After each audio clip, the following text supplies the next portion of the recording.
Sticks and stones can break your bones, but words can never hurt you. Who came up with that rhetoric? I mean, it's total nonsense. We know that words have immense power, like immeasurable power, and long lasting, right? You put words to paper and it's like incredible how it can influence the world.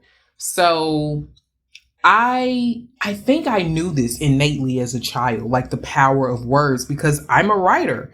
And that's how I would express myself especially in challenging times. Like writing is my go-to for challenging times. I've actually had to teach myself to write when I'm feeling good, because for so long it was my go-to for when I wasn't feeling so good. But it was my refuge, when my environment was like using words kind of like against me. That's how I felt, like they were attacking me, and that may not have really been their agenda. They just were speaking, maybe not as consciously.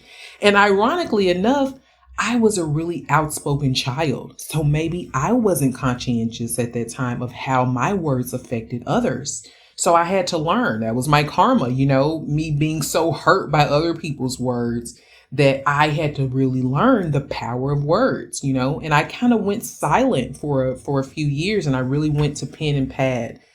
And I'm grateful that I did, because it cultivated my love of writing, my love of words. And it came back around when I, got into my 30s and stuff. And I got in this really toxic, life-changing relationship with a writer who really understood like the power of words and how to use them against people, and these words would ring in my ears, and sometimes they still do. And I have to go to the things that I've written that kind of like neutralize those words that I hear.